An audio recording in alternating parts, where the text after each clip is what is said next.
Donc petite présentation en effet, j'ai fait un travail de recherche en master à l'université de Bordeaux sur le camp du Vernet-l'Ariège et plus précisément sur la première partie du camp, la première époque, c'est-à-dire février 1939, septembre 1939, au moment où le camp accueille principalement des anarchistes espagnols et quelques brigadistes, avant qu'il ne devienne un camp répressif pour toute nationalité. Aujourd'hui, je ne suis plus directement rattachée à la fac, enfin, je pense que je suis chercheuse associée, je crois que c'est comme ça qu'on appelle ça, mais je ne suis même pas vraiment sûre, parce que je suis professeure dans le secondaire, je suis professeure documentaliste dans un collège à Aubervilliers, en Seine-Saint-Denis, et ça me prend à peu près tout mon temps. Donc je n'ai plus vraiment le temps de faire de la recherche, mais ça ne saurait tarder, j'y reviendrai. Toujours est-il qu'au moment de mon master, quand je me suis intéressée du coup aux internés espagnols, une des questions qui m'est venue à l'esprit, c'était d'où étaient les femmes. Qu'est-ce qu'elles sont devenues, ces femmes? Parce que quand j'ai commencé à faire des entretiens, notamment avec des anciens internés du camp, je me suis rendu compte que c'était plus compliqué de retrouver des hommes que de retrouver des femmes. Du fait qu'elles vivent plus longtemps, on me donnait beaucoup les contacts en me disant mais tu devrais aller voir une telle, elle a des choses à raconter, etc. Et effectivement, c'est vrai qu'à part les ouvrages généralistes, notamment de Geneviève Dreyfus-Armand, ou qui parlent des civils aussi, on a quand même très peu d'informations sur concrètement qu'est-ce qui leur est arrivé à ces femmes. Donc moi je me suis posé cette question-là, de savoir où elles étaient, ce qu'elles étaient devenues, et aussi à savoir ce que le genre, c'est-à-dire ce que la représentation sociale de leur sexe biologique pouvait avoir comme incidence sur leur parcours. En gros, être une femme lors de l'exode, qu'est-ce que ça change? Qu'est-ce que ça fait?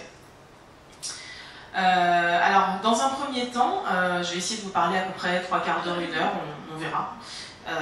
Et puis on pourra évidemment, j'aurai pas le temps de tout dire, mais je serai ravie de répondre à vos questions. Dans un premier temps, je vais vous présenter un petit peu le squelette chronologique, en fait, en gros, qu'est-ce qui leur arrive en majorité, parce que c'est toujours des parcours extrêmement spécifiques et extrêmement individuels. Alors déjà, moi j'ai vraiment travaillé uniquement sur le moment où les femmes elles sont prises en charge par l'État. C'est-à-dire, j'ai commencé en 1939, même s'il y a déjà des réfugiés à partir de 1936-1937 en France, mais en fait leur prise en charge elle est plus limitée dans le temps et c'est avec moins de personnes. Donc moi je me suis vraiment focalisée sur la retirada jusqu'en 1942, c'est-à-dire qu'en 1942 il y a très très peu de femmes qui sont encore sous la tutelle étatique, hein, la majorité d'entre elles sont en mesure de se prendre en charge elles-mêmes. Donc vous n'êtes pas sans savoir, je pense, je ne vais pas vous refaire un petit topo sur la guerre d'Espagne, hein, mais toujours est-il que il y a eu ces premiers exils dès 1936, mais qui concernent à peu près 160 000 personnes. Mais moi je ne vais pas revenir là-dessus. Par contre, ce qui m'intéresse avant 1939, c'est la position politique du gouvernement Daladier. Donc le gouvernement Daladier va être mis en place à partir d'avril 1938, et dès le début, donc on est très très loin du Front populaire, hein, dès le début, en fait, il a une politique extrêmement coercitive à l'encontre des populations étrangères. Donc il y a vraiment cette idée qu'il faut défendre la sécurité nationale, entre guillemets, et qu'il faut arrêter en fait toutes les personnes qui sont susceptibles de porter atteinte à la sécurité nationale. Et donc c'est à ce titre-là qu'il va y avoir un décret-loi qui va être publié le 12 novembre 1938, et ce décret-loi, il est extrêmement important pour les Espagnols, parce qu'en fait, il va justifier leur internement. En fait, ce décret-loi, il autorise, par mesure administrative, et non pas par des mesures judiciaires habituelles, l'internement dans des centres spéciaux de tous les étrangers qui sont susceptibles de pouvoir porter atteinte à la sécurité nationale. C'est-à-dire qu'ils n'ont pas, ils n'ont rien fait de particulier, mais en tout cas, en fait, ils risquent, selon l'État, de créer des soucis, donc on va pouvoir les interner dans des camps. Et donc le premier centre spécial qui va être créé, ça va être juste avant l'arrivée des Espagnols, ça va être le camp du Rio Cross, en Lozère, qui va ensuite être un camp de femmes dans lequel les Espagnols vont être envoyés. Et en fait, ce camp, il ouvre ses portes en janvier 1939. Là-dedans, on va mettre des anciens brigadistes, et on va aussi mettre des réfugiés d'Allemagne, notamment des anti-nazis, etc. Voilà. Donc tout ça pour vous dire que il y a vraiment une position du gouvernement Daladier qui consiste un peu à créer si vous voulez, un asile récalcitrant. Parce qu'en fait, le gouvernement sait plus ou moins ce qui va se passer à la frontière. Il sait que Barcelone finira par tomber. il sait qu'il va y avoir énormément de réfugiés espagnols qui va arriver, mais il préfère ne pas voir ça. Donc il y a l'idée, le 26 janvier 1939, il y a une réunion au niveau gouvernemental, et le gouvernement dit « Ok, on accueillera 3000 enfants ». Les mecs, ils sont complètement... je veux dire, on parle de 500 000 personnes, en fait, ils le savent très bien, mais il y a cette volonté de laisser la frontière fermée, vraiment, et c'est des raisons politiques. Ceci dit, il ne peut pas non plus risquer le scandale humanitaire, parce que Franco va bombarder jusqu'à la frontière. Donc, de fait, le gouvernement est obligé d'accueillir les Espagnols, mais c'est vraiment pas de bon cœur. Et on va le voir notamment dans les dispositifs qui sont mis en place, parce qu'il y a des dispositifs qui sont extrêmement militarisés. Donc, c'est l'intérieur qui va gérer l'accueil, entre guillemets, mais donc avec le soutien d'énormément, de beaucoup de troupes militaires. Donc il y a 69 compagnies de garde mobile, il va y avoir des Spahis, des Sénégalais, des compagnies d'artillerie, etc. Donc énormément de populations militaires qui vont venir là pour faire barrage aux réfugiés espagnols, parce qu'on va les faire passer la frontière, ok, mais à plusieurs conditions. Déjà qu'il y ait un contrôle sanitaire, et ensuite qu'il y ait un tri et une identification importante, c'est-à-dire qu'on ne va pas les laisser rentrer comme ça. En tout cas, c'est ce qui est souhaité sur le papier. Mais alors en fait, ce qui est intéressant et ce qui nous concerne de prime abord déjà, c'est de se rendre compte qu'en fait le genre va avoir une incidence dès le passage de la frontière. Parce que comme vous le savez, en fait la frontière elle va ouvrir ses portes le 27 janvier 1939, mais uniquement pour les populations dites civiles, c'est-à-dire les personnes dont l'État va considérer qu'elles ne sont pas dangereuses pour la sécurité nationale. Donc on va accueillir les femmes, les enfants, les blessés. Alors évidemment, il y a énormément de monde. À ce moment-là, il y a 210 000 personnes qui passent, dont environ 90 000 femmes. Mais il y a tellement de monde qu'il y a aussi des militaires qui vont passer. Hein. Ça va être un peu le bazar quand même à la frontière. Mais l'idée première du gouvernement, c'est de séparer les civils des militaires. Et ensuite, le 5 février, la frontière elle va être ouverte à ce moment-là pour les militaires, entre guillemets, mais ça va concerner y compris des hommes qui ne sont pas combattants hein, ou des adolescents. L'idée, c'est qu'il y a vraiment une catégorisation entre les populations dangereuses et les populations qu'il convient de protéger. Et ça, c'est vraiment la première prise en charge genrée de l'État à la frontière. Qu'est-ce que je veux dire? Donc à ce moment-là, on considère qu'il y a environ 245 000 militaires qui vont passer, et donc 210 000 civils, c'est ce que je vous disais. Ces civils vont passer par... Ils vont passer par ce qu'on va appeler des espaces de transit. Alors là, je vous ai remis la carte de la zone frontalière des Pyrénées-Orientales, qui est le département qui est le plus concerné hein, par la retirada. Les chiffres en rouge, c'est l'estimation du nombre de personnes qui passent sur les zones frontalières. Et en fait, vous verrez qu'il y a, alors je ne sais pas si on va voir dans la flèche un petit peu, à chaque fois il y a la zone de passage et ensuite les villes et les villages derrière qui vont être utilisés comme espaces de transit. Ces espaces de transit, c'est-à-dire ce sont des lieux où vont transiter, où on va être recueillis les populations pendant quelques jours ou plusieurs semaines, ça va dépendre. Et là encore, pour ces espaces de transit, il y a une considération genrée de la part du gouvernement, c'est-à-dire que les femmes et les enfants et les blessés vont être dans la mesure du possible accueillis dans des espaces couverts. Ça va être des écoles par exemple, l'inspecteur d'académie libère toutes les écoles pour que les réfugiés puissent être pris en charge. Alors que les hommes, eux, ils vont être mis dans des camps, c'est-à-dire enfin, dans des champs à ciel ouvert qui vont être entourés de barbelés, et ils vont y rester pendant plusieurs semaines. Hein. On considère que les hommes sont plus résistants que les femmes. Donc il y a déjà une représentation de genre qui joue à ce moment-là. Voilà. Et donc en fait, ce qui va arriver à ces femmes et à ces enfants par la suite, c'est qu'après quelques jours passés dans ces centres de recueil, elles vont être envoyées dans des dizaines de départements français. C'est-à-dire que dès 1937, en fait, au moment où il y a déjà des convois de réfugiés qui arrivent en France, le gouvernement demande à certaines préfectures de recenser tous les espaces dans lesquels on va pouvoir accueillir des civils espagnols. Donc il y a des départements de correspondance qui sont mis en place. Il y en a une trentaine en 1937. Et en 1939, avec l'afflux, en fait, il y a 77 départements qui sont désignés. En gros, ce sont quasiment tous les départements français, à l'exception de la région parisienne et à l'exception des frontières avec l'Allemagne et avec l'Italie. Et donc, en fait, il va y avoir un transfert, souvent, la plupart du temps ferroviaire, par train, depuis les villes frontalières, donc ça va être essentiellement Arles-sur-Pec et la Tour de Carole, jusqu'aux préfectures des départements concernés. Donc là, je vous ai remis un petit peu les listes. Alors, il y a énormément de convois, hein. Il y en a plus d'une cinquantaine. Et encore, enfin là, j'en ai 45, mais ce sont que les convois, ce sont pas tous les convois, parce que ça concerne pas du tout, enfin, le chiffre total à la fin correspond pas aux 210 000 réfugiés. Donc c'est les convois que j'ai retrouvés dans les archives. Et donc on voit, en fait, je vous ai mis à la fin, on passe de 13 à 25, il y a plein d'autres convois entre les deux, mais je voulais vous mettre les convois qui arrivaient en Lot-et-Garonne. Donc on voit Agen, qui reçoit peu de réfugiés. En réalité, il y en a plus qui vont arriver, donc après, je pense, par camion et par d'autres convois ferroviaires. Voilà. Et en fait, du coup, ces femmes, après, elles vont être envoyées.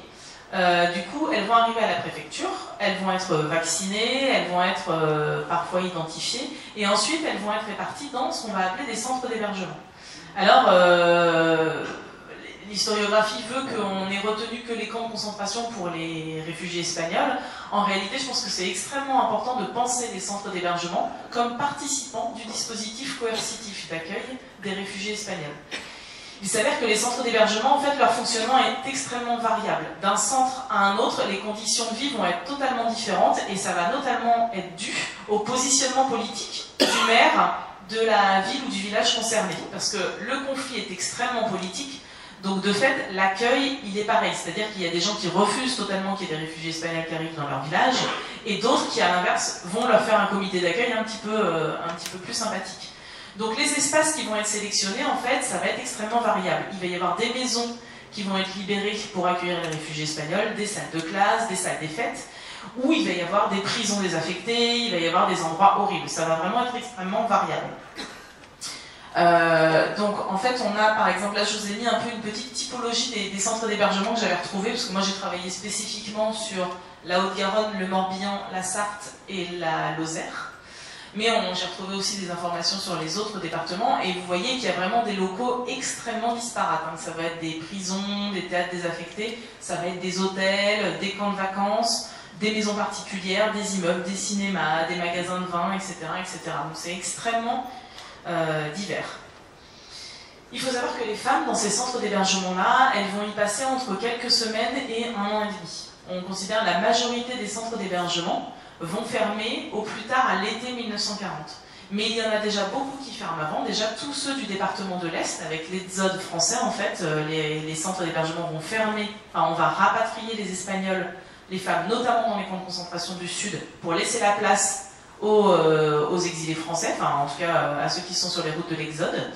Et dans l'ouest ou dans le centre de la France, en fait, les centres d'hébergement, si vous voulez, au fur et à mesure que les femmes trouvent une situation où sont renvoyées en Espagne, en fait, du coup, il y a de moins en moins de réfugiés, donc on va fermer les petits centres et on va les regrouper dans des plus gros centres. Donc au début, dans les départements d'accueil, il y a entre 15 et 45 centres d'hébergement, ça dépend des départements. Et au fur et à mesure, il n'y en a plus que 3 ou 4 par département. Ce qui est sûr, c'est qu'au niveau du printemps 1940, en fait, le ministère de l'Intérieur fait pression pour qu'on ferme les centres d'hébergement, et le ministère du Travail prend le relais en disant non, mais attendez, il faut qu'on ait le temps d'avoir fait le point sur toutes les compétences professionnelles des réfugiés espagnols pour pouvoir les mettre au travail. Donc il y a une petite bataille entre l'Intérieur et le ministère du Travail à ce moment-là. Mais en gros, on considère qu'à l'été 40, il n'y a plus de centres d'hébergement. Et c'est à ce moment-là que du coup pour les femmes les camps d'internement apparaissent ou réapparaissent, parce que c'est ce que je vous disais, il y a un tel afflux à la frontière à l'arrivée que de fait il y a des femmes qui se retrouvent directement après le passage de la frontière dans les camps. On a des femmes à Argelès, on a des femmes à Saint-Cyprien, mais elles y sont pour un temps relativement court. En général elles sont repérées et envoyées en centre d'hébergement, mais il y en a pour beaucoup qui vont faire le trajet frontière, centre d'hébergement et ensuite camp de concentration. Et ça, en fait, elles sont envoyées dans les camps parce que du coup, elles vont être considérées comme indésirables. Et donc, il y a plusieurs définitions au terme d'indésirable, et ça, je reviendrai dessus. Pendant mon intervention, je prendrai, à plusieurs reprises, je vais lire des extraits de témoignages, si ça vous dérange pas, comme ça sera un petit peu plus, ça sera un petit peu plus illustré. Et là, je veux juste vous reprendre un petit peu vous les avez là. Les déplacements, en fait, un exemple de 64 trajectoires que du coup j'ai retrouvé aux archives départementales des Pyrénées-Orientales. Alors ce ne sont pas les parcours, les parcours majoritaires, parce que puisque ce sont les archives des camps Du coup, ce sont des femmes qui finissent dans les camps. La majorité ne finissent pas dans les camps, mais quand même, c'est intéressant de voir un petit peu pour ces femmes-là ce qui leur arrive. Par exemple, pour la majorité, en fait, elles vont faire frontière, un ou plusieurs centres d'hébergement, un camp, Al-Dubram, et ensuite un autre camp. Il y en a d'autres qui vont faire la frontière, plusieurs centres d'hébergement, et ensuite camp d'Argelès ou de Rivesaltes. D'autres qui vont faire frontière, centre d'hébergement, camp d'Argelès, camp de Rivesaltes. D'autres qui vont vraiment faire frontière, centre d'hébergement, un camp, deux camps, trois camps. Voilà. Et en fait, pour la majorité, je pense, des femmes espagnoles, ça va plutôt être frontière, un ou plusieurs centres d'hébergement, et ensuite, soit le regroupement familial, soit l'embauche, soit l'émigration, soit le rapatriement, sans passer par les camps. Je pense que la majorité des 90 000 femmes espagnoles ne passent pas par les camps, mais voilà, j'ai pas vraiment de chiffres précis à vous donner, mais il y en a quand même plusieurs milliers qui passent pour le coup par les camps. En ce qui concerne la mise au travail, il faut savoir que les femmes au début n'ont pas le droit de travailler, ce qui ne les empêche pas de le faire, c'est-à-dire que dans les villages, les règlements intérieurs des centres d'hébergement leur permettent, dans la majorité du temps, de sortir à la journée. C'est-à-dire qu'en fait, elles se doivent d'être revenues au centre d'hébergement le soir vers 17 h pour manger, mais sinon, dans la journée, elles peuvent se promener sur le territoire municipal. Et donc, de fait, ça facilite la possibilité de petits boulots au noir entre voilà, les locaux qui les autorisent à faire du travail, en fait, et les femmes qui le souhaitent. La majorité de la mise au travail, en fait, se fait à travers les compagnies de travailleurs étrangers, qui deviendront ensuite les groupements de travailleurs étrangers, mais ça ne concerne que les hommes. Là où les femmes sont impactées, c'est que dans certains départements, à partir du moment où les hommes ont du travail via les compagnies de travailleurs étrangers, certains préfets vont accepter qu'il y ait un regroupement familial. C'est-à-dire qu'à partir du moment où les hommes sont susceptibles de pouvoir se prendre en charge eux-mêmes économiquement, on va même faire en sorte qu'ils puissent prendre en charge le reste de leur famille, comme ça coûte moins cher à l'économie française. Juste petit point sur les compagnies de travailleurs étrangers, en fait, la prise en charge par l'État, même si elle est récalcitrante, la prise en charge de ces réfugiés espagnols, ça coûte énormément d'argent. On ne va pas se leurrer, même s'ils étaient sous-nourris, et voilà, c'est des milliards et des milliards de francs. Il n'empêche que, il faut savoir que l'État français va faire énormément, la République même française va faire énormément d'économies par le biais de ces compagnies de travailleurs étrangers, parce qu'en fait, les Espagnols, elle va les mettre au travail, mais à des tarifs bien moindres que les Français. Donc on considère qu'à partir de l'été 1940, grâce à l'embauche dans les compagnies de travailleurs étrangers, les réfugiés espagnols eux-mêmes ont remboursé la dette qu'ils avaient à l'État français. Donc à partir de l'été 1940, l'État français se fait de l'argent sur le dos des réfugiés espagnols. J'aime bien toujours le repréciser, parce qu'après on dit que les migrants ça coûte cher, mais je pense que c'est important de rappeler un petit peu ce qui se passe. Voilà, donc le regroupement familial c'est possible, mais ça dépend des départements. Par exemple, la Haute-Garonne, le préfet de Haute-Garonne, il dit « Ah mais moi je suis tout à fait d'accord pour que les Espagnols se regroupent, par contre ça veut dire qu'après je les rapatrie en Espagne. » Donc voilà, c'est des considérations un peu spécifiques. Les rapatriements, je reviendrai dessus, parce que sur les premières semaines, ça concerne essentiellement les hommes. Hein, il y a plusieurs dizaines de milliers de réfugiés espagnols qui vont être rapatriés, qu'on leur demande leur avis ou pas, depuis les camps du Roussillon. Mais ça va aussi, ensuite, par la suite, concerner les femmes, notamment avec du coup l'arrivée de la Seconde Guerre mondiale, parce que l'État français veut se débarrasser un maximum de ces populations indésirables. Et pour le coup, les femmes, on ne prend pas le temps de leur demander si elles sont d'accord ou pas. On considère que de toute façon, puisque ce sont des femmes, elles n'ont rien à craindre à retourner chez Franco. Mais bon, je vous expliquerai à quel point elles ont un autre point de vue par la suite. Il y a aussi l'immigration, du coup, qui concerne voilà, une proportion moindre de réfugiés espagnols et encore moins de femmes. C'est-à-dire que très peu de femmes vont émigrer en tant qu'individus propres, en tant que chefs de famille. Ça va être majoritairement des hommes qui vont amener avec eux leurs femmes ou leurs filles si elles les ont retrouvées. Mais il y a très peu de femmes qui sont individuellement concernées par l'immigration, que ce soit au Mexique, en Amérique latine, etc.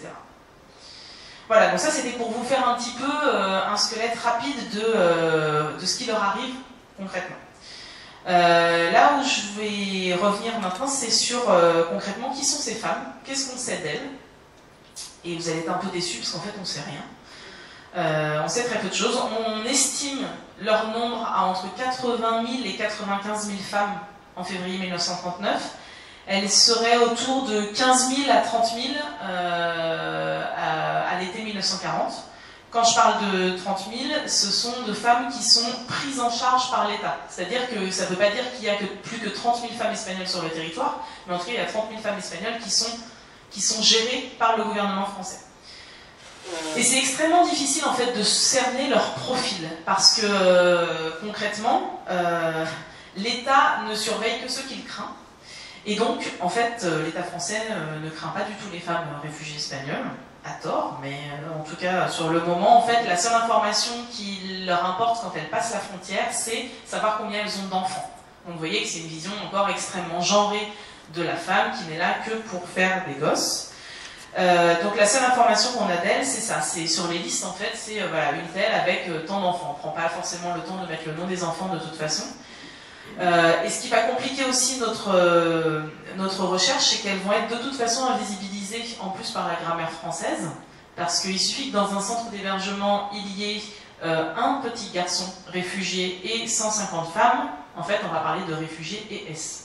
Et en fait, les préfets ne vont évidemment jamais prendre le temps de préciser les distinctions de sexe. Donc on ne va pas savoir précisément forcément combien il y a de femmes et combien il y a de garçons. Donc ça c'est un peu problématique. Pour ce qui en plus, vu que le passage à la frontière il est extrêmement complexe, vous voyez là je vous ai remis une liste qui a été rédigée par les commissaires spéciaux au moment du passage de la frontière. Donc oui, on sait aussi si elles sont célibataires. Ça c'est quand même, le statut marital est important. Et vous voyez un peu les prises en note en fait, c'est-à-dire que par exemple il n'y a qu'un nom de famille qui apparaît. Donc, je vous laisse imaginer après le bazar que c'est pour que les Espagnols se retrouvent entre eux. C'est-à-dire que là, on a Ascension Maria, j'imagine bien qu'il n'y en a qu'une en Espagne. C'est quand même, enfin, c'est une méconnaissance totale par la police française, en fait, de l'identité des réfugiés espagnols. Donc ça va énormément compliquer les recherches. Et donc, je vous disais, là, je vous ai mis un petit extrait d'un petit point sur le centre de rassemblement des Haras, qui est quand même un camp important. Enfin, c'est une annexe des camps du Roussillon qui va servir essentiellement de zone de transit pour les rapatriements. Et en fait, là, dans le centre des Haras, on voit la liste numérique par département d'origine des réfugiés espagnols acheminés sur les camps du Barcarès. Et donc, en fait, on voit, par leur provenance, qu'ils arrivent tous de centres d'hébergement. Donc, potentiellement, ce sont majoritairement des femmes. Sauf qu'on n'en a aucune précision. Et là, ils mettent 3889 réfugiés, hommes, femmes et enfants.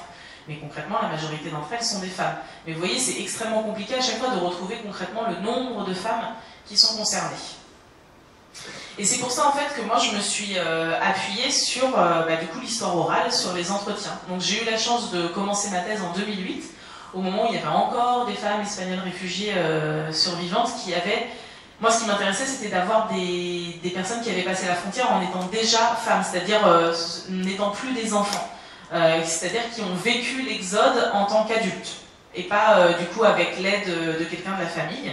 Et donc j'ai pu faire une quinzaine d'entretiens, et ça c'était vraiment extrêmement important pour moi, pour avoir vraiment le cœur de leur vécu, parce que évidemment elles n'ont que rarement transmis leurs informations. Et donc ce que je vous disais aussi, c'est que l'histoire en général, de toute façon, elle n'est écrite que par les puissants. Et hier, j'intervenais à Toulouse et il y avait une citation de Warzine qui était extrêmement intéressante, que je trouvais très très bien trouvée. C'est que, je vais essayer de vous la retrouver, c'est tant que les lapins n'auront pas d'historien, l'histoire sera écrite par les chasseurs. Et en fait, c'est un peu, loin de moi l'idée de comparer les réfugiés espagnols à des lapins, mais ce que je veux dire, c'est qu'en fait, toutes les populations considérées comme subalternes, que ce soit les migrants, que ce soit les esclaves, que ce soit les femmes, en fait, de fait, leur visibilité, quand on écrit l'histoire, est extrêmement limitée.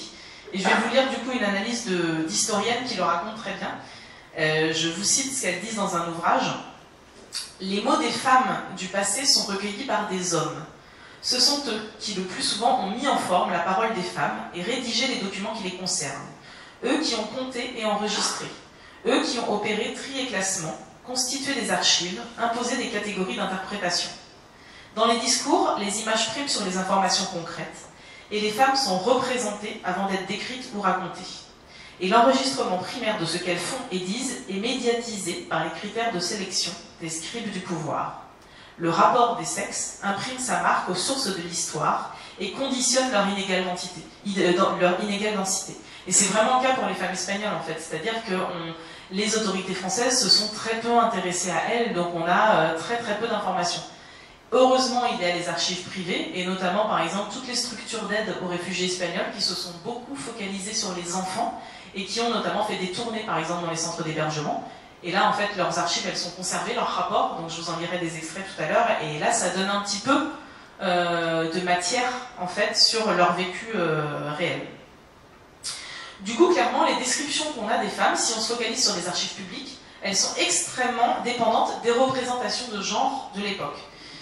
Donc, de fait, il y a très très peu de focus sur leur appartenance politique ou syndicale. On imagine, enfin les autorités françaises n'imaginent même pas qu'elles puissent être politisées. Alors déjà que les autorités françaises de l'époque confondent les communistes et les anarchistes, enfin voilà, on imaginait même que les femmes, qu'il puisse y avoir des femmes anarchistes ou des femmes communistes, ça leur passe totalement au-dessus.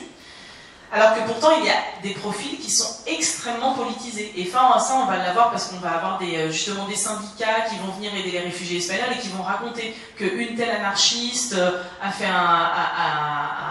une petite exposition sur ce qu'elles avaient vécu en Espagne, etc. Donc nous, on sait, quand on fouille un petit peu voilà, dans les méandres, on voit qu'il y a des profils qui sont très très politisés. Et celles qui ne revendiquent pas d'appartenance politique ou syndicale spécifique, dans tous les cas, elles sont politisées par capillarité. Je veux dire, en fait, elles ont quand même, il ne faut pas oublier que les Espagnols, elles se battent, et elles se battent pas seulement depuis la guerre d'Espagne, mais même avant, hein, c'est les premières en 1909 à faire des grèves de subsistance, à faire des grèves contre la guerre au Maroc, c'est-à-dire qu'elles sont là, elles savent pourquoi elles luttent, et en fait, elles se sont pour certaines investies sur le front. Je veux dire, elles ont été miliciennes, donc en fait, il faut considérer que les femmes espagnoles, elles sont de toute façon concernées. Et si elles s'exilent, c'est évidemment pour fuir les bombardements, mais surtout parce qu'elles savent pourquoi elles ne veulent pas rester avec Franco. Et ça, c'est quelque chose que les autorités françaises n'ont pas du tout en tête. Du coup, les seules informations qu'on va avoir, je vous le disais, ça va être les informations d'abord sur leur statut marital et le nombre d'enfants qu'elles ont.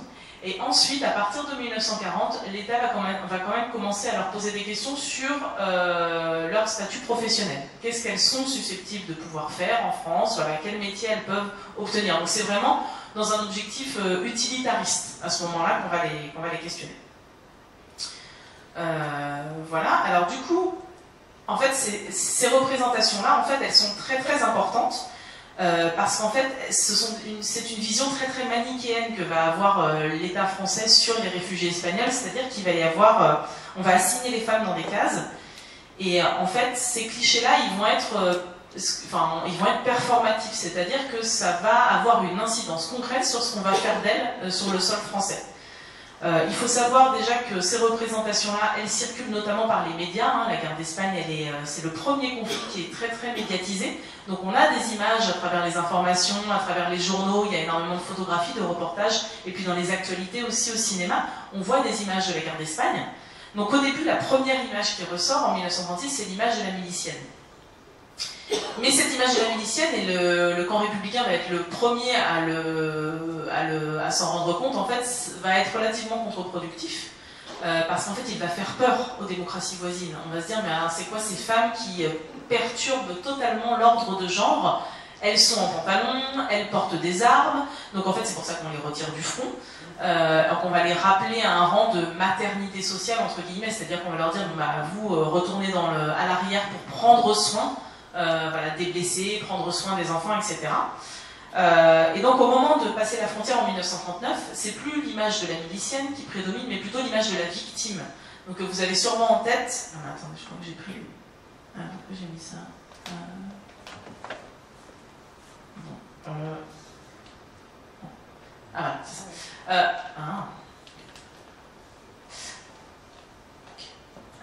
Voilà.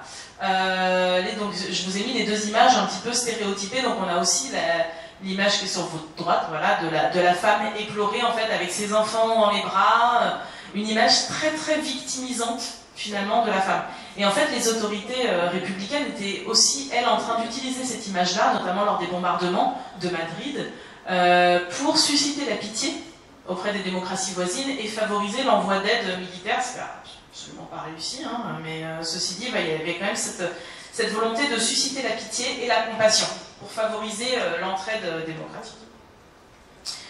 Et donc en fait il y a une vraie porosité sur les esprits français, hein, du fait de la proximité géographique, et donc du coup ça va avoir une incidence sur leur prise en charge. C'est-à-dire qu'au moment où les femmes passent la frontière, on pense à elles comme à des victimes. Donc il va y avoir cette prise en charge-là, je vous dis un peu différente avec les hommes. On va les mettre dans des centres de recueil fermés, on va les emmener dans des centres d'hébergement qui vont être comment dire, présentés comme des espaces humanitaires, vraiment. Alors que bon, moi je serais un peu plus critique là-dessus, mais en tout cas c'est l'image c'est le discours que fait passer le gouvernement français. Pourquoi? Parce que donc ce sont des victimes, des femmes dont il faut prendre soin. Ceci dit, très rapidement, et l'arrivée de la Seconde Guerre mondiale n'est pas extérieure à ça, en fait, très rapidement, il va quand même y avoir l'image de la femme indésirable qui va revenir. Et en fait, il y a plusieurs versants de cette indésirabilité. Déjà, en fait, les femmes, même si on considère qu'elles ne sont pas politisées, bah, elles le sont, et en fait, elles vont se faire entendre, y compris dans les centres d'hébergement. Donc les femmes espagnoles qui ont une trop grande bouche, qui revendiquent des choses, etc., en fait, on va se dire, oulala, mais qui sont ces femmes? Ce sont des femmes de mauvaise vie, elles ont une mauvaise incidence sur leurs camarades, etc. Donc du coup, il va y avoir cette idée de les transformer, en fait, elles vont devenir indésirables, et parce qu'elles sont politisées. Alors ce qui est compliqué, c'est qu'en fait, si vous voulez, pour les hommes indésirables politisés, ils le sont parce que ce sont des militants. Les femmes, en fait, on ne perçoit pas leur côté militant. C'est-à-dire que du coup, elles vont de suite être assimilées à des prostituées, à des femmes de mauvaise vie, etc. Merci beaucoup. Et donc, en fait, ces femmes-là, et ça date pas de la guerre d'Espagne, hein, les communardes, les premières, en fait, il y avait cette assimilation entre femmes politiques et femmes de mauvaise vie. Et en fait, c'est pour ces raisons-là, du coup, qu'elles vont être transférées, pour certaines, dans les camps de concentration, et notamment au camp du Rio Cross. Le camp du Rio Cross, il faut savoir qu'en septembre 1939, en fait, le gouvernement ouvre 2 camps, alors qui existent déjà, c'est le camp du Vernet et le camp du Rio Cross, qui sont déjà ouverts, mais en fait, il va les fermer administrativement, j'entends, et les réouvrir quelques jours après, parce que ce sera les 2 camps qui seront considérés comme les camps répressifs, les camps dans lesquels on va mettre toutes les fortes têtes. Donc, au Vernet, on va mettre les hommes, et au Rio Cross, on va mettre les femmes. Et donc, il y a beaucoup de femmes espagnoles qui vont être envoyées au camp du Rio Cross à ce moment-là. Parce que, justement, elles sont considérées comme indésirables. Alors, du coup, je ne sais plus si j'ai mis un extrait... Voilà, c'est ça. Et en fait, là, je vous ai mis les motifs d'internement au camp. Et ils sont extrêmement intéressants à lire. C'est-à-dire, c'est pour vous montrer à quel point, en fait, c'est totalement improbable. Pour certaines, donc, c'est à épouser les idées anarchistes de son mari. C'est-à-dire qu'on ne considère pas qu'elle-même puisse être anarchiste. Hein, c'est que, voilà... Il y en a qui ont été internés sans motif connu. Voilà. En fait, ce sont aussi des indisciplinés. Ce sont des éléments suspects et indésirables qui constituent un véritable danger pour l'ordre public. Ou alors, ce sont des femmes qui sont de conduite et de moralité mauvaise. Elles se livrent à la prostitution clandestine. Je veux dire, c'est complètement pas là. Le motif n'est pas encore connu. S'il vous est possible de recevoir au centre de Rio Cross une réfugiée espagnole dont la conduite laisse à reprocher, et ça, la conduite qui laisse à reprocher, qu'est-ce que c'est? En fait, ce sont des femmes qui militent dans les camps, c'est-à-dire qui disent, mais attendez, là, les conditions de vie, elles sont pas acceptables, vous devez de nous donner plus à manger, des meilleures conditions de vie. Donc ce sont des femmes militantes, en fait, qui militent, et elles se font, du coup, rabrouer et renvoyer dans les centres, dans les camps d'internement. Et en fait, ce qui est intéressant, c'est de voir quelle est la vision même du commandant du camp du Rio Cross, parce qu'en fait c'est le premier à faire le tri, justement. Tous les préfets, si vous voulez, envoient d'abord une lettre en disant bah, j'ai tel ou tel réfugié espagnol qui fout le bordel, est-ce que tu peux l'accepter? Et en fait du coup lui fait le tri, et en fait il dit qu'en fait après 7 mois de surveillance et d'examen des dossiers, il met d'avis qu'au moins la moitié des femmes y sont internées à tort, surtout celles qui ont été amenées pour des mœurs légères. Donc il y a vraiment en fait cet amalgame qui est extrêmement problématique. Donc ça c'est une première facette de l'indésirabilité, et la deuxième en fait c'est l'indigence, c'est-à-dire que les femmes espagnoles elles vont devenir indésirables parce qu'indigentes, parce qu'au moment où la guerre est déclarée, en fait l'État se doit de faire des économies, donc il faut plus avoir à prendre en charge ces réfugiés espagnols. Donc si vous voulez, celles qui ne vont pas être rapatriées, à l'été 1940, on va leur dire bah attends, soit tu as un homme de ta famille ou de ta connaissance qui est capable de te prendre en charge, et donc on te regroupe avec lui, soit tu retournes en Espagne, soit si tu veux pas, dans ces cas-là, on t'interne dans un camp, donc ça va être Argelès ou Rivesaltes, ou alors Argelès puis Rivesaltes essentiellement, et aussi Gurs. On t'interne dans le camp, pourquoi? Bah parce que voilà, l'internement dans le camp coûte moins cher que la prise en charge via des centres d'hébergement. Voilà pour leur parcours. Et alors moi, ce sur quoi j'ai travaillé et ce sur quoi je me suis intéressée en particulier, du coup, c'est la vie de ces femmes dans les centres d'hébergement et dans les camps. C'est-à-dire comment elles, qu'est-ce qu'elles subissent de la part de l'État français et comment elles résistent. Qu'est-ce qui se passe en fait? Quels sont les rapports de pouvoir, les rapports de force qui se jouent dans ces espaces-là? Alors il faut savoir que contrairement aux hommes, il n'y a pas la même emprise sur les femmes espagnoles, c'est-à-dire qu'il va y avoir moins de surveillance, mais plus d'emprise corporelle. Hein, la violence, elle va être plus physique. Il faut savoir que les hommes dans les camps sont tous fichés, ce qui n'est pas du tout le cas pour les femmes dans les centres d'hébergement. J'ai des centres d'hébergement dans lesquels je n'ai aucune liste de réfugiés, c'est-à-dire que je ne peux pas savoir dans tel centre qui était dans ce camp. Je peux savoir, le préfet renvoie toutes les semaines au ministre de l'Intérieur un état statistique. Mais voilà, les femmes, ça va être des chiffres en fait. Ça va être, par exemple, dans le centre d'hébergement de Malais 3, dans le Morbihan, il y a 30 réfugiés espagnols, dont 25 femmes. C'est tout. Mais on n'a pas leur nom. Donc c'est extrêmement compliqué déjà de faire des recherches par rapport à leur vécu à elles. Les premières violences qui sont vécues par les réfugiés espagnols, c'est évidemment la séparation familiale. Parce que certaines arrivent en famille à la frontière, et en fait là, les hommes ne peuvent pas passer. Donc je vais vous lire un extrait de témoignage d'une de mes témoins qui raconte justement ce qu'elle a vécu à la frontière. Alors, mon père, avant de nous quitter, puisqu'on laissait passer que les femmes et les enfants, mon père m'a dit « Écoute Rose, occupe-toi surtout de ta mère et de Pilar, ne les laisse pas. Et demain matin, viens. Demain matin, on ouvrira les portes de la frontière, on laissera passer tout le monde, donc demain matin de bonne heure, sois ici. Et quand ils vont laisser passer tout le monde, tu surveilles, et puis bon, on se retrouvera. Et puis après, on ne se quittera plus. » Malheureusement, moi, le lendemain matin, j'ai fait comme ça. J'étais au pied de la frontière, je surveillais, et j'ai pas vu mon père. Et l'après-midi, en début d'après-midi, les gendarmes sont venus, et ils nous ont pris. Alors, il faut savoir que son cas, il n'est pas exceptionnel. À Rose, c'est le cas de beaucoup de personnes, mais par exemple, Rose, elle ne reverra jamais son père, parce qu'il va être embauché ensuite en compagnie de travailleurs étrangers, et il va mourir dans le nord de la France, sans que Rose n'ait jamais pu le revoir. Donc cette séparation familiale, elle dure. Alors certains arrivent à se retrouver par courrier, si vous voulez, de manière épistolaire, mais ça ne veut pas dire qu'ils vont se revoir tout de suite, parce que, je vous disais, les cas de regroupement familiaux, ils sont extrêmement dépendants du préfet qui est en place. Et donc, voilà, c'est un petit peu aléatoire. Donc pour certains, la séparation, elle dure plusieurs années. Une autre violence, qui n'est pas forcément volontaire, celle-là, c'est la différence de la langue. Et là, pour le coup, c'est extrêmement compliqué pour les réfugiés espagnols de ne pas pouvoir communiquer. Et elles le disent, en fait, elles ne savent pas du tout ce qui va leur arriver. Les femmes espagnoles, elles sont envoyées, elles sont mises dans des trains, dans des wagons, et en fait, elles ne savent pas ce qui va leur arriver. Elles ne savent pas pour combien de temps elles partent, elles ne savent pas où elles vont.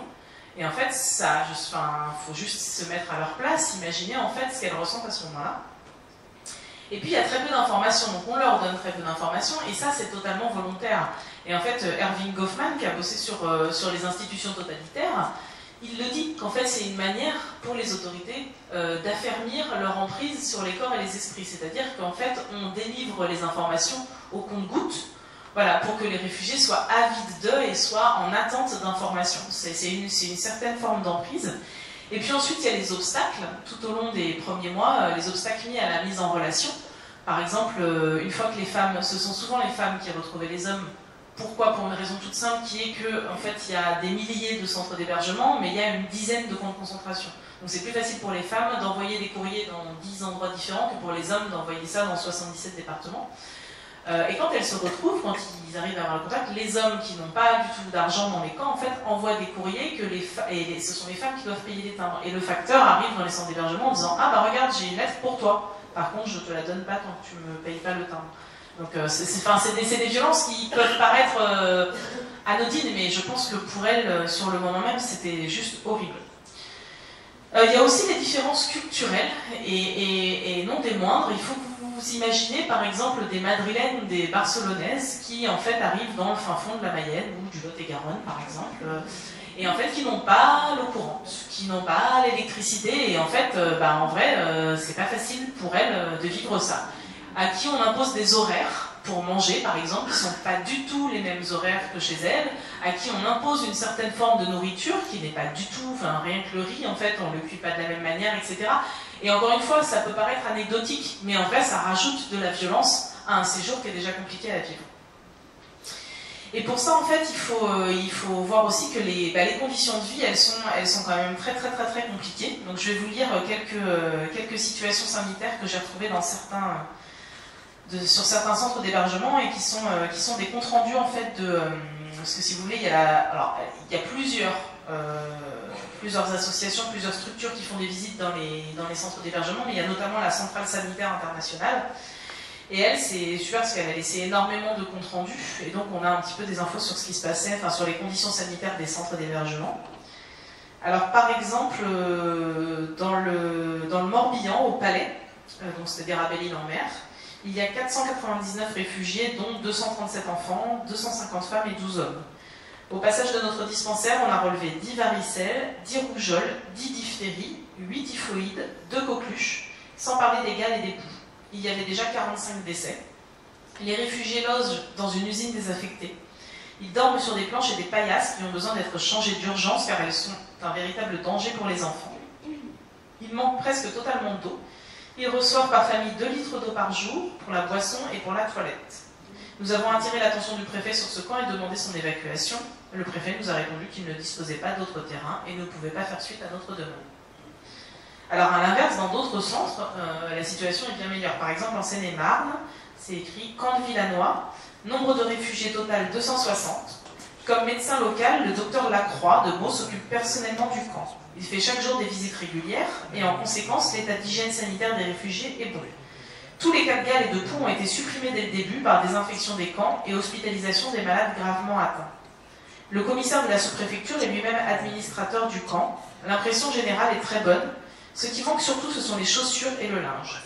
La direction des services d'hygiène de Seine-et-Marne vient de nous adresser une demande importante de matériel sanitaire pour les camps. Donc vous voyez, il y a des situations extrêmement diverses, mais ce qui est sûr, c'est que ce qui est compliqué pour les femmes dans tous les cas, c'est de se retrouver en posture de sollicitation. C'est-à-dire qu'en fait, elles arrivent, elles n'ont rien. Donc en fait, elles sont sans cesse obligées de demander aux autorités d'avoir de quoi se nourrir, d'avoir de quoi s'habiller, d'avoir de quoi habiller leurs enfants, etc. Et ça crée des situations qui sont un peu compliquées. Par ailleurs, si les centres d'hébergement ne sont pas surveillés de la même manière que les camps, c'est-à-dire qu'il y a rarement des gardes mobiles, même si ça arrive, par exemple, il y a un camp à Grenoble qui est une ancienne usine et qui a été entouré il y a une quarantaine de gardes mobiles qui sont jour et nuit autour du camp. Mais la majorité des centres d'hébergement, si vous voulez, mis à part la période de quarantaine qui leur est imposée, après la circulation est relativement libre. Toutefois, il y a quand même un règlement intérieur qui a été dicté dans chaque centre d'hébergement. Alors là encore, ça dépend un peu des rapports de force qui se jouent dans les centres, parce qu'il y a des règlements intérieurs qui sont rédigés par les réfugiés espagnols, et d'autres qui sont rédigés par les gestionnaires des camps, des centres. Ça dépend un petit peu des personnes. Ce qui est sûr, c'est qu'il y a dans tous les cas une privation de liberté, mais qui est relativement moindre dans les centres d'hébergement que dans les camps de concentration. Mais si vous voulez, l'emprise elle est un petit peu différente, hein, à travers les horaires, les disciplines, etc. C'est quand même une manière de montrer aux réfugiés espagnols qu'elles sont loin de pouvoir faire ce qu'elles veulent. Ensuite, il y a évidemment les violences physiques et les violences sexuelles. La première des violences qui est vécue par les réfugiés espagnols, par les femmes, c'est la fouille qui est faite pour la plupart d'entre elles au moment où elles arrivent dans la préfecture des départements de correspondance, parce qu'on n'a pas le temps de leur faire à la frontière. Et donc en fait il va y avoir une fouille qui va être faite et une désinfection, et en fait ça reste vraiment dans les mémoires. Je vous cite un témoignage d'une femme, donc Teresa Pamias, qui écrit très bien, donc vous allez voir c'est très rédigé, mais elle décrit très bien ce que les femmes ont vécu. Donc, je n'oublierai jamais les cris des petites vieilles, obligées comme nous, qui avions 20 ans, à s'exhiber à poil devant les gendarmes, les docteurs, les auxiliaires et les bureaucrates chargés de veiller à la santé publique de la douce France. Femmes espagnoles qui ne s'étaient jamais montrées nues, y compris dans l'intimité conjugale. Femmes au corps flétri et déformées par les années, les accouchements, le travail physique démesuré, et une guerre de 32 mois qui en a laissé beaucoup avec juste la peau sur les os. Femmes parmi lesquelles il y en avait une avec un enfant dans le ventre. Un ventre profané par les regards obscènes ou répugnants. Enfant pas encore né et déjà fiché en tant que réfugié espagnol. Gosse engendré par un amour de guerre, enfiévré, hébété, par un acte d'amour humain fait à la va-vite, peut-être sous les bombes, peut-être au milieu des blés non moissonnés du dernier été de la guerre d'Espagne. Tout cela devant les yeux des enfants, les fils ou les petits-fils de ces femmes humiliées. On les avait désinfectées avant, et elles étaient assises sur des bancs, accrochées au mur de l'hospice, où elles étaient rangées comme du bétail d'importation. Je trouve qu'elle raconte vraiment très bien à quel point c'est compliqué pour elles. Et en fait, évidemment qu'il va y avoir des violences sexuelles. Il y a par exemple en Lozère, dans un centre d'hébergement, un dentiste qui vient régulièrement visiter les femmes espagnoles et surtout les enfants. Et visiblement, il ne s'occupe pas de soigner que leurs dents.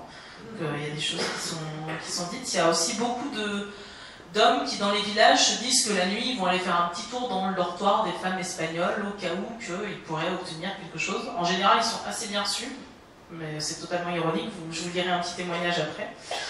Mais il n'empêche qu'il y a des moments où en fait elles ne sont pas du tout en situation de pouvoir se défendre, et c'est notamment le cas dans les camps, où là les rapports avec les gardes sont beaucoup plus compliqués. Et donc j'ai un témoignage du chantage que font les gardiens. Donc là c'est le docteur, c'est un des docteurs du camp en fait qui fait un rapport au chef du camp d'Argelès. Il dit « Les sévices exercés sur les internés ne sont pas exceptionnels et des scènes pénibles se passent à l'intérieur des îlots et surtout les baraques de représailles qui causent parfois des plaies graves nécessitant l'hospitalisation et mettant en danger les jours du délinquant qui n'est souvent coupable que de peccadilles. » Donc sous cette violence-là, elle s'exerce aussi sur les hommes. Il y en a qui, devenus la bête noire de quelques gardes, mènent une existence lamentable sans pouvoir recourir, on le comprend, à aucune autorité supérieure. On comprend aussi les conséquences pénibles des excès de pouvoir dont se rendent coupables les surveillants, qui ont la faculté de se présenter à toute heure du jour, mais aussi de la nuit, avec l'autorité qui s'attache à leur fonction, dans les baraques de femmes. Le nombre de jeunes et même très jeunes filles enceintes, sans être catastrophique, augmente cependant dans les derniers mois. On ne peut pas toujours incriminer dans ce cas un relâchement de mœurs imputable aux seuls internés. Il est certain que la conservation de la vie familiale protégerait davantage le moral et les mœurs de cette population que le régime qui se base sur la crainte et la force. Donc il faut savoir qu'il y a énormément de viols. Et pour le coup, les femmes espagnoles en fait trouvent leurs ressources dans leur collectif, c'est-à-dire qu'il y a aussi beaucoup de femmes qui ont témoigné d'avortements en fait qu'elles pratiquaient elles-mêmes dans les centres d'hébergement et dans les camps pour éviter une grossesse indésirable. Voilà. Et donc transfert dans les camps, mesures disciplinaires. Je ne sais plus pourquoi je vous ai mis ça.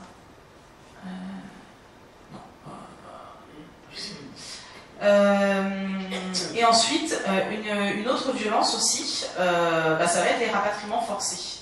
Et donc ça, je vous disais, c'est en fait les autorités françaises ne considèrent pas que les femmes puissent refuser. Et dans le cas où il y a un doute, en fait, ce qui se passe, c'est que du coup les policiers viennent à deux et en fait ils font passer les femmes devant eux de manière totalement individuelle. En entretien pour savoir pourquoi vraiment en fait elles ne veulent pas être rapatriées. Et dans ces cas-là, on peut imaginer une femme seule devant deux policiers français, dans quelle mesure elle va pouvoir s'exprimer comme elle le souhaite. C'est un peu compliqué. Je vais vous lire quelques témoignages à ce propos sur les rapatriements forcés. Donc Rosa qui se retrouve elle en Sarthe, en centre d'hébergement. Donc on est venu nous sortir du garage et avec des camions, ils ont fait la tournée dans tous les villages par où ils nous avaient répartis. Ils nous ont ramassés à nouveau. Et c'est justement là qu'il y a eu des protestations. Si on n'avait pas protesté, certainement qu'on se serait retrouvé en Espagne sans nous avertir. On a passé 2 jours de plus dans le train et c'est là, dans ce train, qu'il y avait des femmes qui avaient une carte de France. Et à mesure qu'ils passaient dans les grandes villes, elles regardaient et elles se sont rendues compte qu'on allait en Espagne.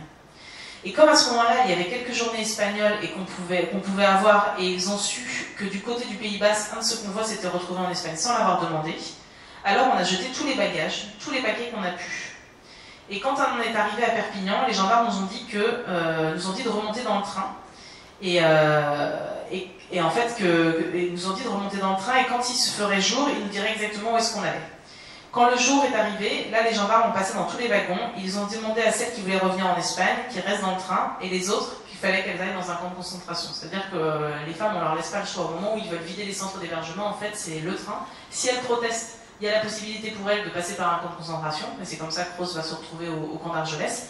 Mais celles qui ne protestent pas, en fait, elles se retrouvent en Espagne. Alors ce qui est intéressant, c'est de voir, mais ça je vais vous en parler après, parce que je vous spoil un peu la suite. Donc en fait, il faut voir que l'emprise des autorités françaises sur les femmes, elle se fait vraiment de multiples manières. Hein. Ça va passer par des violences un petit peu subtiles, hein, comme empêcher les gens de se mettre en contact les uns les autres, etc. Mais ça va aussi paraître des violences plus physiques. Mais du coup, les femmes, elles sont loin de se laisser faire. Et en fait, elles vont s'opposer, soit toutes seules, soit en groupe, soit consciemment ou non, aux différents dispositifs de subordination que les autorités françaises mettent en place. La première des résistances qui est mise en place par les femmes, ça va être déjà de absolument garder le contact avec les proches. Donc ça va être pour certaines de se travestir. On a des femmes qui passent la frontière habillées en miliciens et qui vont rester pendant des semaines dans les camps avec les hommes. Il va y avoir différentes techniques pour obtenir des timbres, des mises en contact aussi parce que toutes les femmes espagnoles ne passent pas en centre d'hébergement. Il y en a quelques-unes qui vont faire appel à leurs familles proches qui sont déjà émigrées en France. Et en fait, ces familles-là, à partir du moment où elles montrent patte blanche à la préfecture, en fait, ils vont pouvoir prendre en charge gratuitement des proches espagnols. Donc, par exemple, Sarah Berenguer, qui est une femme que j'ai interviewée, qui est une grande militante anarchiste, elle a pu être prise en charge à Béziers par son oncle et sa tante. Et en fait, avant d'être prise en charge à Béziers, en fait, elle a le temps de donner l'adresse de son oncle et de sa tante à des centaines de réfugiés espagnols, et du coup, elle va recevoir un courrier monstre, et elle va faire un énorme travail de mise en relation, en fait, des réfugiés entre les camps et les centres d'hébergement. Et donc, c'est ce que disaient aussi les femmes espagnoles dans les centres d'hébergement. Vraiment, la première des choses qu'elles font pendant les premières semaines dans les centres d'hébergement, c'est retrouver les gens. Donc, c'est écrire des courriers, c'est lire les journaux, parce que du coup, il va y avoir des journaux qui vont être publiés avec un tel se trouve là, un tel se trouve là. Il va y avoir la radio aussi qui va lancer des annonces. Donc, ça va être vraiment la première des occupations. Ensuite, il va y avoir une certaine recherche d'autonomie et aussi de liberté. Donc, je vous disais, les femmes espagnoles n'ont pas le droit de travailler, mais en fait, elles le font. C'est-à-dire que vu qu'elles peuvent sortir des centres d'hébergement, il y en a beaucoup qui vont aller coudre, il y en a beaucoup qui vont aller ramasser des fruits dans les vergers, etc., qui vont bosser dans l'agriculture, tout ça pour pouvoir un petit peu d'argent, avoir un petit peu d'argent pour améliorer l'ordinaire. Il va y avoir des sorties qui vont être faites parce que du coup, il y a aussi beaucoup de soutien dans les populations locales, hein, de personnes un peu militantes qui vont aller chercher les réfugiés espagnols pour les emmener à tel endroit, etc. De manière totalement cachée. Hein. Dans le Morbihan, par exemple, les femmes espagnoles me racontaient qu'elles allaient souvent au bord de la mer, mais cachées dans le coffre d'une voiture et qu'elles revenaient après le soir parce que ça leur faisait une petite sortie, voilà, où elles allaient au bal, etc. Et puis il y a des évasions. Même temporaire, parce que par exemple au camp de Rio Cruz, qui est quand même qui est censé être le camp le plus surveillé avec le camp du Vernet, il se trouve qu'en fait il y a des barbelés vite fait, mais alors je ne sais pas si vous voyez la typologie la topographie, je veux dire, de Mende, mais c'est un endroit en Lozère qui est très très escarpé, et en fait les gardes considèrent que de toute façon il n'y a pas vraiment besoin de surveiller l'extérieur du camp, parce que de toute façon les femmes, si elles sortent, en gros, elles n'ont pas trop d'endroits où aller. C'est le cas en fait. Les femmes qui s'évadent en fait reviennent très vite. Et du coup, c'est pour ça qu'en fait, les évasions, finalement, elles se font à la journée. C'est-à-dire que qu'est-ce qui va se passer, c'est qu'en fait, une fois que par exemple dans les centres d'hébergement, elles savent qu'il y a un centre d'hébergement à 10 km, en fait, il va y avoir des évasions sur une journée pour pouvoir en fait donc sortir de la zone communale, mais pour pouvoir aller rendre visite aux autres réfugiés espagnols. Et c'est pareil pour le camp de Rio Cruz. Par exemple, les femmes, elles partent à la journée pour aller chercher des informations à Mende. C'est à 2 km à peu près, donc elles descendent à pied, elles vont écouter la radio, elles vont prendre des journaux, en fait, se mettre un peu en relation avec la population locale, et elles reviennent au camp le soir pour donner toutes les informations aux autres réfugiés. Évidemment, il y a aussi une arme vraiment importante, qui pareil peut sembler anecdotique, mais qui à mon avis moi, a joué un très très grand rôle, c'est l'usage de l'humour et de l'ironie. Parce qu'en fait, il faut imaginer dans quel état d'esprit les femmes espagnoles elles sont. Elles n'ont pas de contact avec leur famille, elles savent que le retour en Espagne va être très compliqué. Elles viennent de potentiellement perdre une guerre, elles espèrent pouvoir retourner en Espagne, mais c'est pas gagné du tout. Donc c'est quand même, et elles se tapent en effet 32 mois de combat derrière elles, donc c'est très compliqué. Et du coup, il reste encore cette arme, l'ironie. Donc je vous lis un témoignage de Maria Luisa, qui elle est dans un centre d'hébergement dans l'Aube, à Troyes. Et en fait, elle raconte, c'est la suite, si vous voulez, donc il y a eu la désinfection, ce que je vous racontais tout à l'heure, l'épisode où les femmes se mettent à nu. Et en fait là, c'est pas la même réfugiée, mais elle raconte en fait ce qui leur arrive par la suite. Elle dit « Au bout de cette sorte de chaîne médicale, on nous donna tout de même de quoi nous couvrir, les habits du théâtre de la ville de Troyes. On assista alors à un défilé de marquises, arlequins et bergères. Ma mère avait une grande robe à traîne, avec décolleté plongeant dans le dos, très début du siècle. On se faisait des révérences, on plaisantait, on disait qu'on allait sûrement nous loger dans des châteaux, qu'on nous préparait un festin, que tout serait merveilleux et que le reste n'était qu'un mauvais cauchemar. C'était un moment hors du temps où chacun s'amusa à se figurer autre, à s'imaginer ailleurs, à oublier par la magie d'un vêtement un instant porté l'exode et le malheur. Chacun s'inventa son propre conte de fées avec un humour communicatif, celui qu'on s'invente comme une arme dans les situations les plus tragiques. C'est ainsi que dans les moments les plus tristes, la meilleure défense pour ne pas sombrer, c'est encore la dérision et l'imaginaire. Puis chacun retrouva ses vêtements dans les cabines respectives, les vrais ceux-là. Et en fait, j'aime bien cette manière de dire que voilà, il faut garder la tête haute, quoi qu'il arrive, et en fait, les Espagnols, elles ont des ressources pour ça. Alors, elles vont aussi beaucoup travailler autour des activités culturelles, parce que vous n'êtes pas sans savoir que pendant la guerre et même avant, en fait, il y avait quand même un très très gros effort pour se cultiver, pour apprendre des choses via les Athénées notamment. Et donc, du coup, les femmes ne perdent pas ça. Donc, elles continuent en fait à, par exemple, faire des pièces de théâtre, à chanter, à monter des expositions, y compris dans les camps, notamment au camp de Riocros. Là, vous avez un dessin qui est réalisé par une des internées. Et Rosa, par exemple, elle se souvient, elle est internée à Argelès, vous vous souvenez, elle est partie se passer de la Sarthe et donc elle s'est fait interner parce qu'elle refusait le rapatriement. Et donc, elle raconte son interaction avec un garde du camp d'Argelès. Quand on était au camp de concentration, il y avait des gendarmes, on était gardés par des gendarmes. Et il y en avait un peu âgé qui disait « Vous êtes quelque chose, les Espagnols. Hein. Vous êtes là, vous avez tout perdu, vous n'avez rien, et puis vous avez envie de chanter encore. » Et les jeunes, on lui disait « Et quoi faire? Se casser la tête contre les murs ?» Mais il n'y en avait pas de toute façon. Alors bon, on chantait. Il y avait des Basques, tout un groupe de Basques dans ma baraque, qui chantaient très bien les chansons.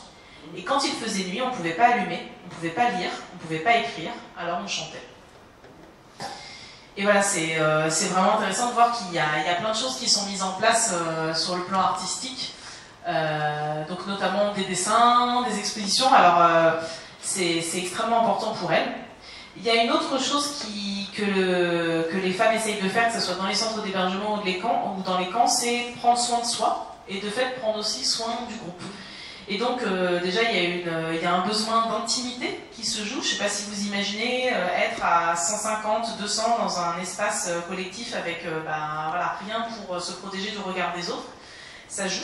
Et donc, une des témoins me raconte, dans un centre d'hébergement, chacun installa comme il put son petit domaine personnel. Les coins étaient très convoités, bien sûr, et les moins frileux sacrifiaient une couverture pour tendre un rideau. Les solitaires étaient désavantagés. Par exemple, nous étions 4. Nous disposions donc de 8 couvertures. En nous serrant, nous pouvions très bien n'utiliser que 4 ou 5 couvertures, et avec le reste, nous pouvions tendre des rideaux qui servaient aussi aux voisins. Ce qui fait que tous ensemble, nous arrivions à nous débrouiller, à nous soutenir, en nous passant une couverture ou un vêtement. Étrange spectacle que cette salle immense, surtout pour tour les paillasses sur lesquelles dormaient les réfugiés, domaine privé délimité par des couvertures tendues sur des fils. Donc c'est vraiment important pour elle de continuer à rester digne, en fait. Et il y a des témoignages, j'ai retrouvé un témoignage en Mayenne d'un homme qui avait accueilli dans sa ferme des réfugiés espagnols et qui m'explique que la première chose que les femmes espagnoles ont demandé une fois qu'elles sont arrivées chez lui, c'était de quoi percer les oreilles de leur petite fille et du rouge à lèvres, en fait. Mais parce qu'en fait, ça fait des semaines qu'elles sont en exil, qu'elles sont sales, elles sont pas bien, et en fait, elles ont besoin de prendre soin d'elles. Et au-delà de prendre soin de soi, c'est aussi prendre soin du foyer élargi, c'est-à-dire que le groupe qui se constitue dans le centre d'hébergement, ça devient un collectif. Et ça, c'est une modalité de résistance. C'est-à-dire que les femmes, elles vont mettre en place, en fait, des dispositifs d'énonciation qui sont extrêmement importants. C'est-à-dire qu'elles vont signer, par exemple, des papiers sollicitant plus de nourriture ou alors de pouvoir faire à manger elles-mêmes selon les horaires qui les importent. Et en fait, elles signent à ce moment-là, nous, les chefs de famille. Et en fait, c'est pas anodin pour des femmes de signer ça. C'est une manière pour elles de revendiquer, de s'exprimer collectivement et donc du coup de prendre conscience de la puissance du groupe. De prendre conscience de cette puissance-là dans un espace de non-mixité. Et ça, c'est pas du tout anodin. Ce qui est important aussi et ce qu'elles vont revendiquer, c'est la nécessaire scolarisation, notamment des enfants. elles sont extrêmement attachées voilà, à l'éducation. Et donc ça va être dans un premier temps pour les enfants, donc ça va se faire en deux manières différentes, c'est-à-dire que dans les départements un peu où il y a déjà des émigrés espagnols antérieurs, c'est-à-dire du monde qui parle espagnol, on va solliciter des gens qui parlent espagnol pour venir faire cours aux enfants dans les centres d'hébergement. A l'inverse, dans les départements du nord ou de l'ouest de la France, ce qui va se passer, c'est que les enfants vont avoir l'autorisation de sortir pour aller dans les classes et pour pouvoir suivre les cours. Donc ça se passe plus ou moins bien, en fonction des moqueries, etc. Mais les femmes insistent vraiment, c'est une des premières revendications qu'elles ont, c'est donnez-nous la possibilité d'apprendre le français. Donc pour leurs enfants et pour elles aussi. C'est-à-dire que les comités d'aide qui se mettent en place, ils leur donnent des habits, ils leur donnent des chaussures, et au bout d'un moment, les femmes, elles écrivent. Moi, j'ai retrouvé des courriers où elles disent « Non mais arrêtez de nous donner des habits. Est-ce que vous pouvez nous donner des livres en français? Est-ce que vous pouvez nous donner des dictionnaires, des journaux pour qu'on s'entraîne à parler français ?» Et il y a une importante auto-formation entre adultes, et notamment dans les camps, par exemple. Au camp du Rio Cross, en fait, elles sont beaucoup de réfugiés espagnols à dire qu'elles ont passé leur bac au camp. Par exemple, Angelita, elle dit, alors au camp, il y avait des cours de langue. Celle qui avait un métier, n'importe lequel, l'enseignait aux autres. Moi, j'ai appris la sténographie. Il y avait des transmissions de savoir de toutes sortes. Fernande Laligna, qui était la chef politique, nous faisait des cours de littérature. Parce que donc, du coup, au camp de Rio Cross, il n'y avait pas que des Espagnols. Après, il y a eu des Françaises communistes, des Allemandes, etc. J'ai appris mes classiques au camp. Hein. Je dis toujours que j'ai passé mon bac au camp. Donc il y avait vraiment cette volonté de s'occuper l'esprit, et ça c'était vraiment une manière de résister en fait à cet internement obligatoire. Il y a aussi eu donc différents types de révoltes. Alors je vous disais tout à l'heure, quand il y avait des intrusions dans les centres d'hébergement, donc je ne peux pas m'empêcher de vous lire le témoignage de celle qui m'a raconté comment ça s'est terminé pour le pauvre Français qui a eu la mauvaise idée de venir leur faire une petite visite. Donc elle me raconte... Alors, ce qui est arrivé un jour, donc dans un centre d'hébergement, c'est qu'il y a un type qui rentre. Il a sauté par-dessus le mur, il est entré dans le pavillon et on dormait. On était au lit. Et une dame qui était du village de chez moi, qui était insomniaque, je sais pas, qui dormait jamais. Et parfois, elle passait la nuit à se promener comme ça dehors. Mais ce jour-là, elle était dedans, et c'est dedans qu'il est allé ce type. Il était comme ça en train de regarder les femmes qui dormaient. Et la dame, elle voit l'autre là, et elle commence à crier. Mais alors ce cri, je l'ai toujours là, hein. Ça commence à crier dans les autres pavillons. Il ne savait pas ce qui se passait, mais il criait pareil. Tout le monde est sorti dehors, et lui aussi. Mais on l'a tapé. Les femmes, les unes, elles le tenaient, les autres, elles cognaient, avec des bâtons assez gros. Et avec ça, on lui tapait partout, mais partout. Et les autres qui ne pouvaient pas le cogner prenaient du gravier et lui lançaient comme ça. Alors quand ils sont sortis, les responsables qui ont entendu tout ce bruit, ils ont appelé la police. Et c'est eux qui sont, de là, à l'hôpital, il est parti. Et le lendemain, dans la dépêche, il y avait tout un article. Méfiez-vous, n'allez pas vous frotter aux Espagnols. C'est vraiment... elles n'ont pas peur, les nanas, ça ne déconne pas. Il y a aussi des résistances, bien sûr, quand il y a les rapatriements. Alors, il y a différents types de résistances. En fait, ce qui est intéressant, c'est de voir que quand elles savent, enfin quand il y a déjà des militantes dans le centre d'hébergement, en fait, elles ont pour objectif en fait d'aider tout le monde à avoir une posture de résistance. Et donc les femmes, qu'est-ce qu'elles vont dire? En fait, moi j'ai retrouvé dans des centres d'hébergement, par exemple dans le Morbihan, il y a des centres d'hébergement où en fait il y a la liste des motifs invoqués pour refuser le rapatriement. Et ce qui est hyper intéressant, c'est qu'il y a des centres d'hébergement dans lesquels il y a des motifs hallucinants, c'est-à-dire qu'on a l'impression que ce sont toutes des militantes incroyables. Donc elles racontent leur parcours militant. Et sur les 60 femmes, il y en a 59 qui sont anarchistes, qui ont été secrétaires de telle commune, etc., etc. Et il y a d'autres centres d'hébergement où elles sont 3 ou 4. Et je me disais, mais c'est quand même fou qu'il y ait des militantes qui se retrouvent toutes ensemble. Mais en fait, après, je me suis dit, mais en fait, pas du tout. En fait, ce qui devait se passer, c'est clairement, les militantes disaient aux autres, dites que vous avez fait ça, dites que vous avez ces responsabilités-là, comme ça, ils n'oseront pas vous renvoyer en Espagne. Donc c'est vraiment réfléchir ensemble, en fait, se donner des motifs pour avoir voilà, des raisons de ne pas se faire rapatrier. Mais il y a aussi une manière de... Enfin, il y a aussi d'autres moments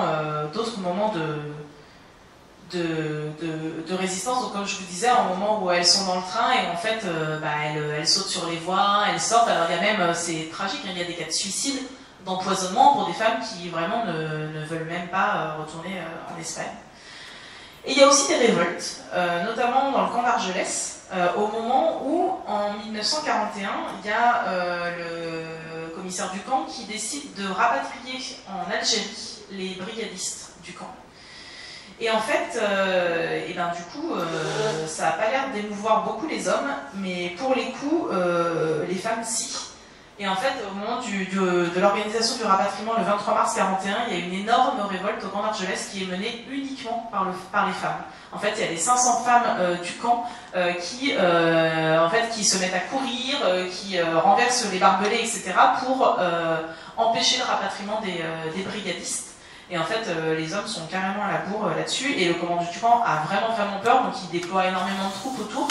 Les brigadistes finissent par être rapatriés, mais il se trouve que les seuls qui ont bougé, ce sont les femmes. Et puis ensuite, comme dispositif de résistance, on a évidemment les actions politiques qu'on va considérer comme traditionnelles, c'est-à-dire la reconstitution de groupes ou de cellules politiques, que ce soit anarchistes, communistes, etc. Et puis du coup, les énormes discussions au sein des centres d'hébergement, au sein des camps, pour savoir pourquoi on a perdu, à cause de qui c'est. Enfin, je vous laisse imaginer, c'était l'ambiance totale. Notamment au moment du pacte germano-soviétique, la signature du pacte, là c'était encore mieux. Et par exemple, en fait, j'ai un extrait du climat, en fait, de l'atmosphère qui se passe au camp de Riocros au moment justement où il y a le pacte germano-soviétique. Là. Une des femmes dit « Il régnait une atmosphère très lourde.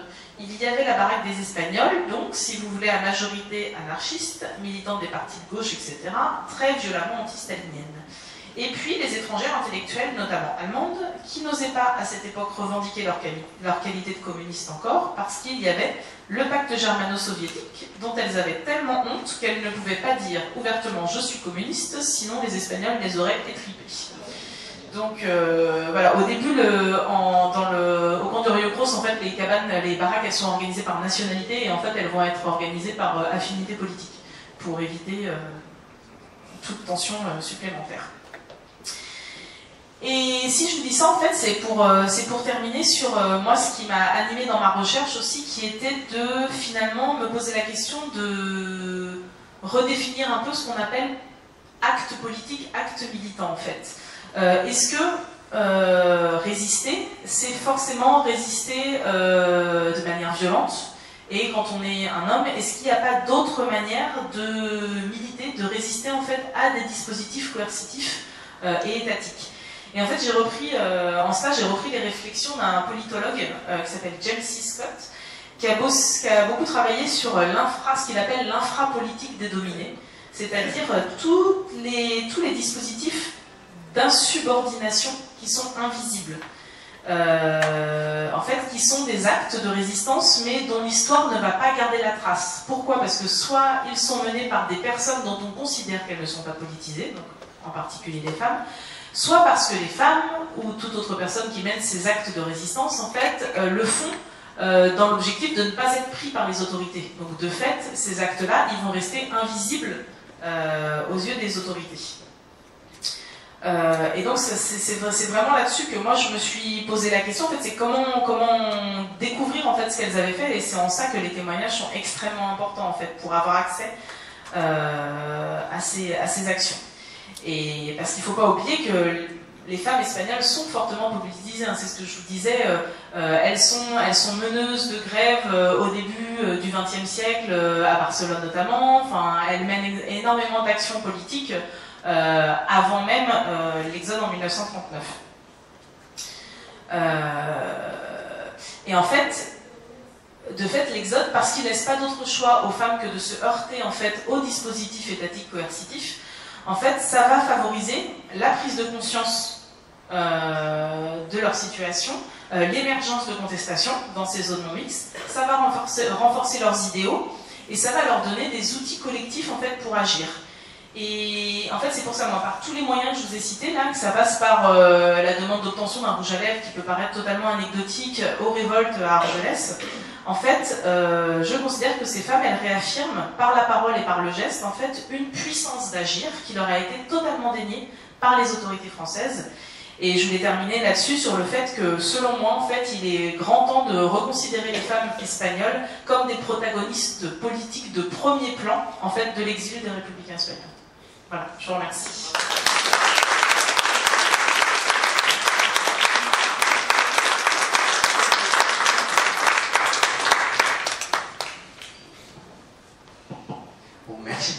mail. Alors c'était vraiment excellent. Hein. Merci, c'était clair, didactique, parfois drôle, donc c'est très étonnant.